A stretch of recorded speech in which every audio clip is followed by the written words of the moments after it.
एक महीना का शिविर में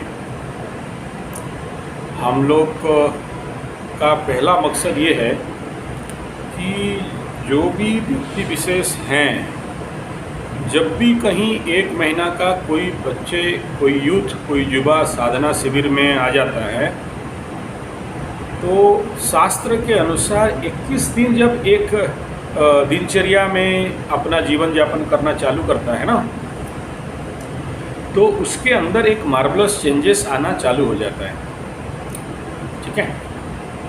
और जैसे एक उदाहरण दिया गया कि सोचो कोई चाय, पान, बीड़ी, ड्रग्स इत्यादि छोड़ना चाहता है, छोड़ नहीं पा रहा है, तो 21 दिन का अगर उसके ऊपर रिसर्च किया जाए तो वो छोड़ सकता है, आराम से छोड़ सकता है।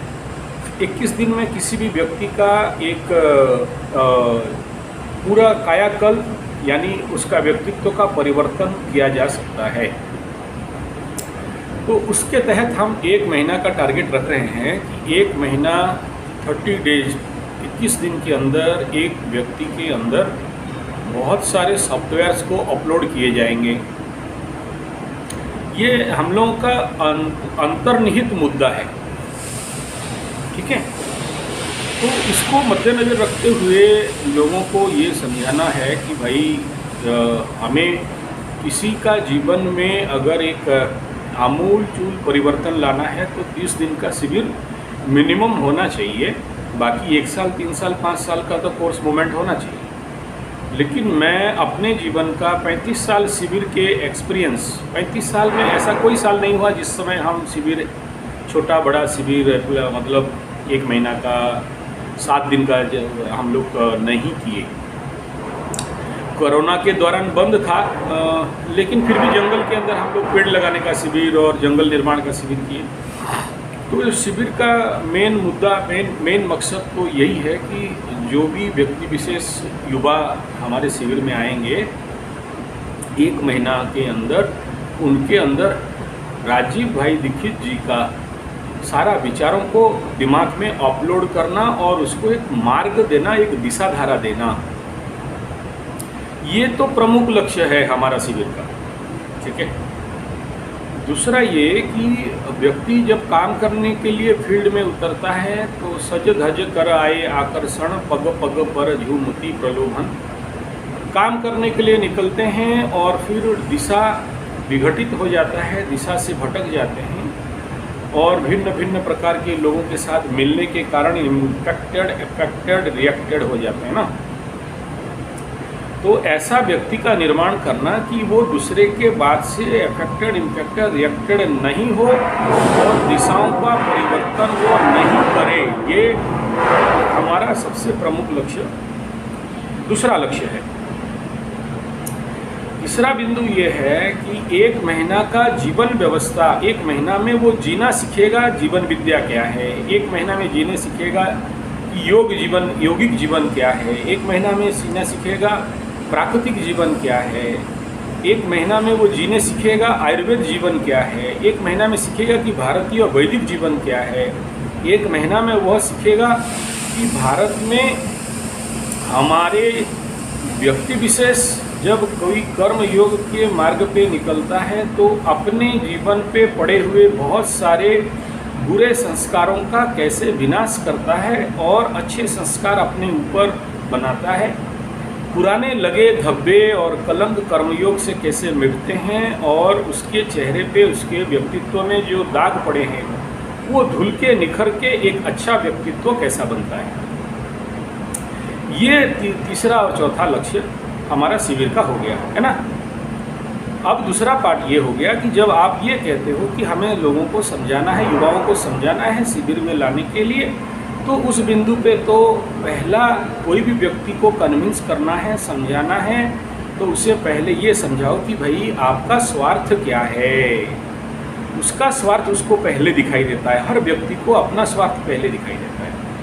तो पहला बिंदु, आज का कलयुग में पैसा चाहिए सबको, तो 1 महीना का शिविर में हम लोग का प्रयास रहता है कि 1 महीना में कैसे प्राकृतिक कृषि से, गोबर गोमूत्र से और बाकी स्वदेशी उत्पाद से महीना के अंदर 1,000 से 10,000 रुपया कैसे रोजगार किया जाए कॉमन मिनिमम प्रोजेक्ट के अंतर्गत।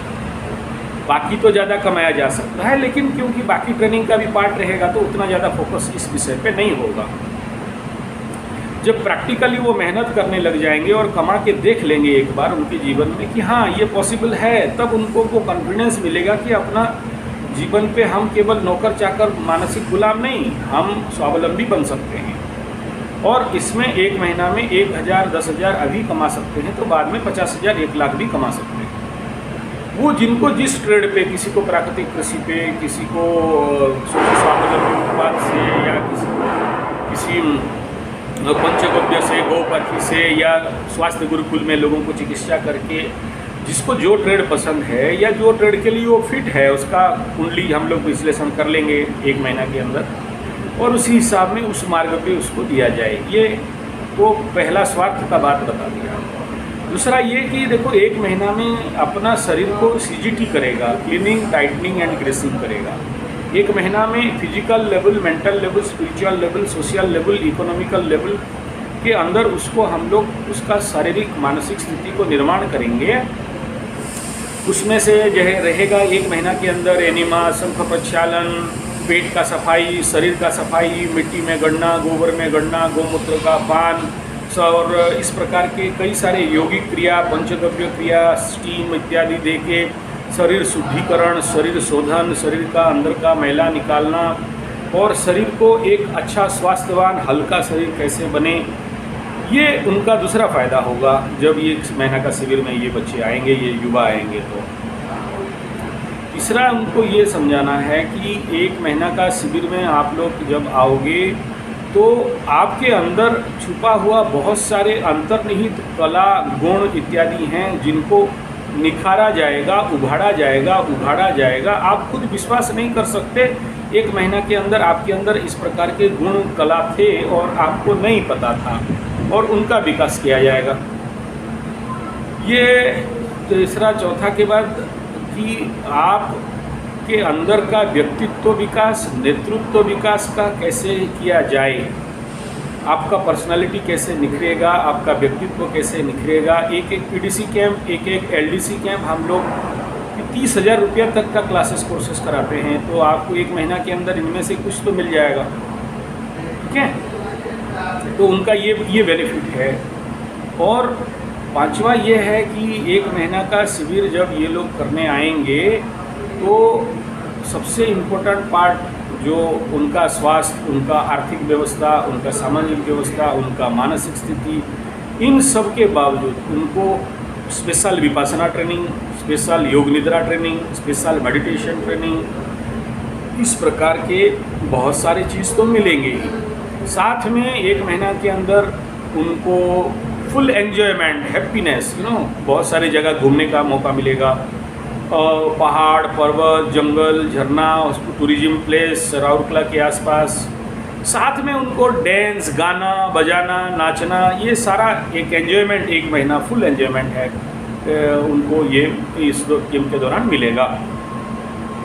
ये उनका स्वार्थ का बात होगा, उनको ये स्वार्थ हमें देना है। जो सेकंड पार्ट रहेगा कि भाई देश का कल्याण होगा। जो राजीव भाई का सपना था उसको पूरा करने के लिए व्यक्ति निर्माण का काम चालू हो जाएगा। देश में गौरक्षा होने वाला है, देश में प्राकृतिक कृषि गांव-गांव में पहुंचे, उसके लिए आप प्रिपेयर हो गए।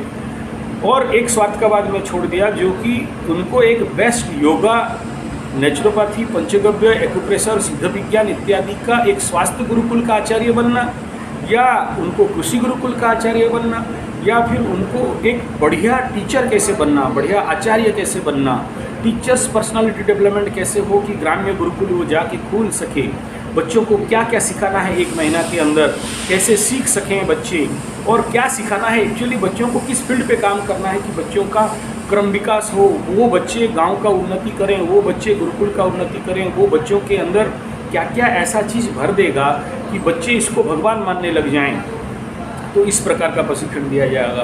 तो ये एक स्वार्थ है। एक और स्वार्थ ये है कि अभी देखो गुरुकुल आचार्य प्रशिक्षण के लिए बहुत सारे मास्टर ट्रेनर का आवश्यकता है। तो मास्टर ट्रेनर कहाँ से लाएंगे? कहीं बाजार में तो नहीं मिल रहा है। तो अभी 1 महीना का शिविर में जो लोग सफलता तो निकल गए कि हम लोग देखें कि हाँ ये मास्टर ट्रेनर हो सकता है, आगे चल के बाकी आचार्यों को प्रशिक्षण दे सकता है। तो जब ये मास्टर ट्रेनर का सर्टिफिकेशन हम उसे कर देंगे, एक बार आइडेंटिफाई कर देंगे, तो भारतवर्ष में बाकी स्थान पे जब आचार्य प्रशिक्षण होगा तो एज ए टीचर इसको, एज ए आचार्य इसको भेजा जाएगा कि वहाँ पर आचार्य गुरुकुल आचार्य प्रशिक्षण होने वाला है, आप चले जाओ। तो उसमें वो बहुत सारे पैसा कमा सकते हैं, बहुत सारे मतलब बहुत सारे लाखों में कमाएंगे वो लोग, ठीक है। तो ये उनका पर्सनल बेनिफिट है। सोशल और राष्ट्र का बेनिफिट ये है कि पहले तो 1 महीना में राष्ट्रभक्त बन जाएंगे। दूसरा ये है कि 1 महीना वो लाल चावल, कच्चा अनाज, सलाद और काला नमक और बिना जो फ्रीज एंड प्रेशर कुकर का इसके बिना मिट्टी का घड़ा में खाना और लाल चावल खाना, खुदरे आटा खाना, प्राकृतिक आटा खाना, प्राकृतिक तेल खाना, इसके साथ 1 महीना जीना है उनको, एक natural diet, natural food practice के साथ, जो कहीं नहीं मिलने वाला है और इस शिविर के दौरान मिल जाएगा। और साथ में देश का जो मुद्दा है, जिस मुद्दा के ऊपर आज हम लोग सब पीड़ित हैं, सोचो अभी जैसे हमारे देश का नौजवान हैं, देश का रक्षा में लगे हैं, लेकिन उनको आज गंदा तेल खाने के लिए पड़ रहा है, उनको गंदा भोजन उनको मिल रहा है, सफ़ेद चावल और मैदा और इस प्रकार का गलत खा के वो अगर जवान हमारा बीमार हो गए तो देश का क्या खाक रक्षा करेंगे। तो वो जो अवेयरनेस है, कॉन्शियसनेस है, देश का जो समस्या है उसको उसके दिमाग में डाल के फिर वो देश का कल्याण कैसे कर पाएगा, गांव पे स्वास्थ्य गुरुकुल कैसे खुल पाएगा कि गांव का रोगी को गांव में ठीक कर दे वो। तो इस प्रकार का समाज, देश, गांव का हर प्रकार का कल्याण उसके माध्यम से कैसे हो पाएगा। तो ये देश का बेनिफिट साइड है कि देश में ग्राम्य गुरुकुल खुलेगा, एजुकेशन गुरुकुल खुलेगा, स्वास्थ्य गुरुकुल खुलेगा, गौरक्षा होगा और प्राकृतिक कृषि अनाज का उत्पादन होगा, साथ में देसी गुड़ और देसी खाद्य उत्पन्न, स्वदेशी स्वावलंबन विचार हमारे के तहत वो जिएगा, दूसरे को जिलाएगा, वो खुद उत्पादक बनेगा ना कि खादक बनेगा। तो इस प्रकार के विचार उसके दिमाग में अपलोड करना। और साथ में अभी जैसे आंवला नवमी का समय आ गया, हजारों लाखों टन जंगल में हरड़ा, बाहड़ा, आंवला, धन्वंतरी, इस प्रकार के कई औषधि बर्बाद हो जाएंगे। तो ये अपने नेतृत्व में उन सबको संरक्षण संवर्धन करके देश का कल्याण में और स्वास्थ्य में ये लगाएगा, खुद एक उत्पादक बनेगा, प्राकृतिक कृषि करके देश का अनाज में प्राकृतिक अन्न बढ़ाएगा, ना कि chemical urea, phosphate, Gromor, nitrate, T20, DDT, gammexane, cement इत्यादि का विनाशकारी भोजन लोगों तक पहुंचाएगा, प्राकृतिक भोजन, प्राकृतिक अन्न पहुंचाएगा। तो इस प्रकार का देश का कल्याण, अपना कल्याण और अपना परिवार का स्वावलंबन, स्वरोजगार स्वयं उत्पन्न करके किसी का अंडर में नौकर, चाकर, गुलाम उसको बनना नहीं पड़ेगा। तो ये मेन सब्जेक्ट है, मेन बिंदु है, जिसके लिए यह शिविर को हम लोग ऑर्गेनाइज हर साल आचार्य प्रशिक्षण, व्यक्तित्व विकास प्रशिक्षण, लीडरशिप डेवलपमेंट प्रशिक्षण, ग्राम्य गुरुकुल आचार्य प्रशिक्षण, स्वास्थ्य गुरुकुल आचार्य प्रशिक्षण, आध्यात्म गुरुकुल आचार्य प्रशिक्षण, किसी को आध्यात्म में बहुत रुचि है तो आध्यात्म गुरुकुल प्रशिक्षण के ऊपर हम लोग काम कर लेते हैं। ठीक है, हाँ, ओके।